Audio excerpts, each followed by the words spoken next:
Ассаламу алейкум ва рахматуллахи ва баракатух. Қадірлі достар, мен ақпаратқа шықпағалы кішкене уақыт болды. Дайындық білесіздер. Алланың әмірін тосудамыз. Менің бүгінгі жазып отырған мынау бейне жазбам осы мені түсінбесе түсінгісі келіп менімен хабар алысуға құштар болып отырған адамдарға арналады. Және де Алланың әмірі екі діннің басын қосу туралы ұлы іске қатысқылары келетін адамдар болуы мүмкін. Кезінде Иса пайғамбардың апостолдары болған білесіздер. Олар сол жаңағы ізгі хабарды таратып елге, тіптен кейіннен сол тек қана өздері ғана Исадан алған ілімдерін тарату жолында Аллаға қызметші болды, қызмет етті. Ол жөнінде әрине Құранда жазылған, Інжілде толық баяндалады. Олардың кім болғаны, не істегендері. Алла Тағала Иса арқылы менің жолымда қызмет етуге кім дайын дегенде біз деп жаңағы апостолдар шықты дейді. Міне осы топ мынау жазба иелерінің ішінен шыққан екі топ еді. Және де оларға Алланың рахметі мен сәлемі болсын. Ендігі жерде бұндай көмекші болған ұлы іске Мұхаммед пайғамбардың кезінде де болған жақын үзеңгілес. Осы исламның алғашқы қырында зор еңбек сіңірген сахабалар болды. Сол көп көтерген жүк жеңіл дейді. Солардың арқасында міне осыншама екі дін, христиан және ислам діні дүниеге қанат жайды. Әрине бұл адамдардың діндердің бөлшектенуіне ешқандай қатысы жоқ. Өйткені Құранда тікелей баяндалады. Адам баласы сенушілердің өздері тіпті бірін-бірі көре алмаушылықтан, бақталастықтан ақиқатты бөліп алды, бөлшектеп. Қазіргі уақытта менің сіздерге осы бейне баяндама айтайын деп отырғаным, менің негізгі парақшам Фейсбукта, басқа Мой мир дейді, сосын ВКонтакте олардың ішінде де болған, бірақ енді оның барлығы ылғи кәкір шүкір балашаға болып, бір тамағым, бір машағым деп жүргеннен кейін, тіптен ұят нәрсе, адам баласы отыра алмайтын жағдайға кеттік. Сол жылдары, осыдан 4-5 жыл бұрын, мен Фейсбук парақшасына ауысқан едім. Бірақ енді қазіргі уақытта сол кәкір шүкір әңгіменің айналасы сол Фейсбукқа ауысып кетті. Кезінде ол өте керемет, жақсы, парасатты, үлкен, былайша айтқанда серьезный дейді ғой, адамдардың несі болып еді. Бірақ қазір енді, өкінішке орай.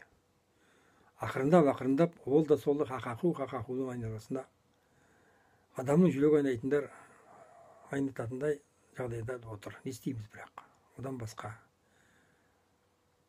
YouTube бар енді. Әрине, YouTubeқа да сол нақұрыстар көп кіреді. Бірақ соған қарамастан, әрине,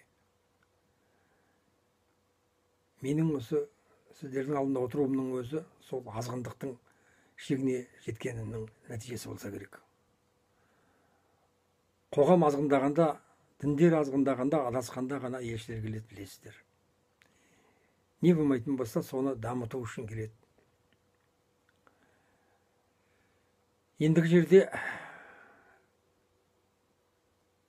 ислам діні мен христиан дінінің басын қосуымыз керек. Оған атсалысам деушілер болатын болса, алғашқы Исаның соңынан ерген апостолдар менен Мұхаммедті жәрдем еткен сахабалардың жолы менен маған да жан-жақтан звондап атқан адамдар, хабарласып жатқан, келіп кетіп жатқан адамдар баршылық. Тәубә Құдайға, бірақ та дегенменен көп жерде қол жетпей ақырып отырған ағайындар да аз емес. Сондықтан дағы мен сіздерге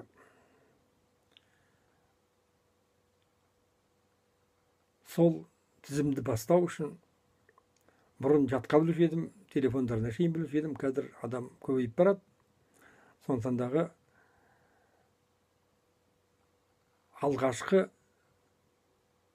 тізбек дейді ғой, тізбек. Тізім жасауым керек болып отыр. Соған сол тізімге енгісі келген, Аллаға жақындағысы келген, және де Алланың елшісіне жәрдемші болам деген адамдар болатын болса, менімен хабарласуларыңызға рұқсат болады.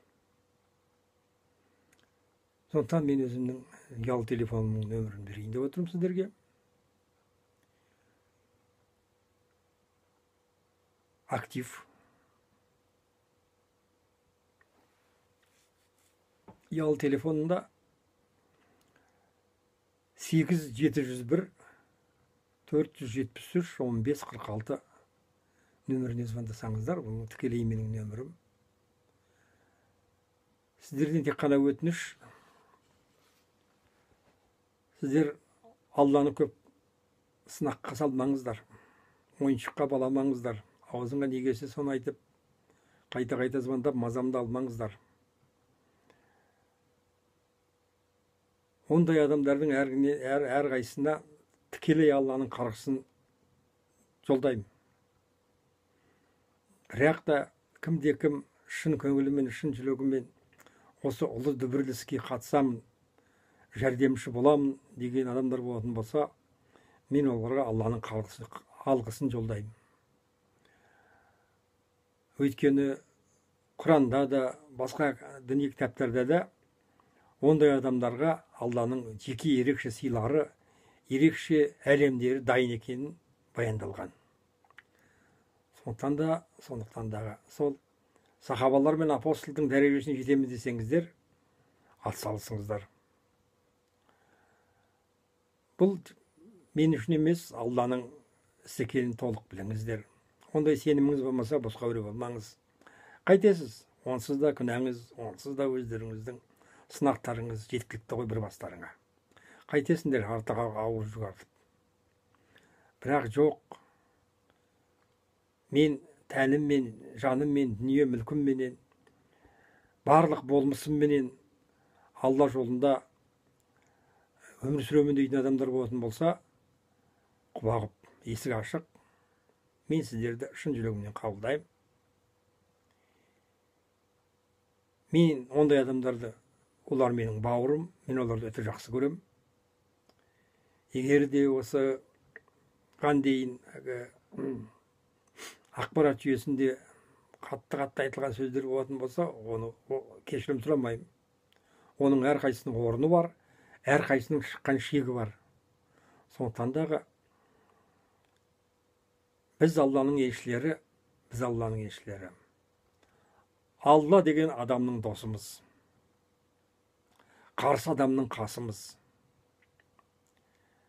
Сондықтан дағы кім Аллаға, оның діндеріне, оның жазбаларына, оның елшілеріне, періштелеріне қарсы болса, ол жау болса, ол әрбір елшінің жауы. Сондықтан дағы осыған шейін жақсы жағынан болсын, қатыгездік жағынан болсын, садайларыңды алған болсаңдар, оны алдыңдар. Әрине, кеңшілік Алладан, егерде осы Алланың жолында адал қызмет істеп, нағыз көмекші болам десеңіздер, Алланың кеңшілігі әрқашан дайын. Алла кешірмейтін ешқандай күнә жоқ. Ананы кешірмейді екен, мынаны кешірмейді екен деп айтатын ислам фанаттары мен христиан фанаттарының сөзін тыңдамаңыздар. Алла аса мейірімді, ерекше қайырымды, және Алланың алдында кешірілмейтін күнә жоқ, мүлде жоқ. Оны тағы да естеріңізге сала кетейін. Бірақ Алланың сендерге арнаған марапаттары, сыйлықтары, мәңгілік жәннат ол бар. Оның барлығын әрине сіңген адам ғана менімен хабарласады. Оның бәрінен үміттенген адам ғана менімен хабарласады. Сондықтан дағы мен сіздердің қай діндеріңізге болсын қарамаймын.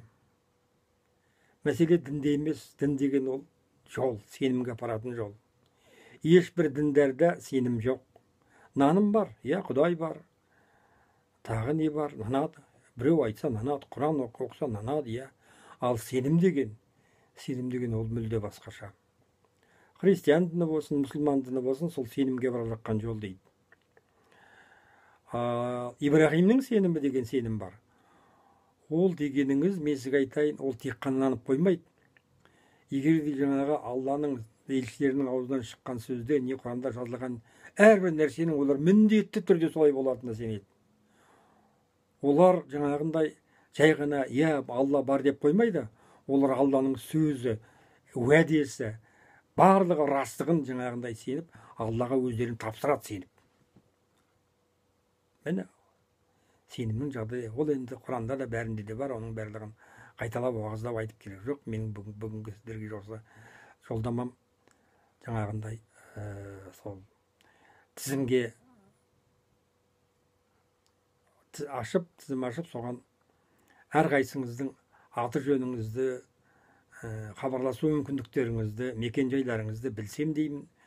Өйткені бәріңізді жинап, бір не болмаса өзім барып, енді жұмысты бастау керек. Осыншама уақыт тостық. Әбден сарғайдым. Белгіленген Алланың уақыты өтті деп ойлаймын. Және де Құдай аңдап, әруақ қолдап, періштелер жебесін бізді. Ісіміз оңға бассын. Бисмиллахир-рахманир-рахим деп Алланың атымен бастайық істі. Ендігі жерде міндетті түрде менімен хабарласыңыздар. Әзіргі уақытта мен тек қана соның жаңағы іштеріңізден жаңағындай парасатты жақсылар болатын болса, болмайтын іскер жаңағындай осындай іспен араласып, осындай болғанда ұйымдастыру жағынан, мынау жағынан, ақпарат жағынан қабілетті адамдар, уақыт жағынан қабілетті адамдар, ақыл парасаты мол адамдар маған өте қажет. Көп ақылдасатын, көп шешетін шаруа бар. Алла басты міндетімізді, басты өзіміздің мақсатымызды айқындайды. Бірақ ортадағы ұсақ-түйек шаруалар, ұсақ-түйек нәрселердің бәрін сол сахаба мен апостол секілді мен оларды қазірше хабаршылар деп атап отырмын. Сол хабаршыларға елге бәрін хабарлап жеткізу үшін, оның жолдарын табу үшін, оның жаңағындай тәсілдерін нету үшін, соның бәрін жинап, бісміллә деп атқа қонатын уақыт жетті. Іске сәт, достар. Мен сіздерді тосамын.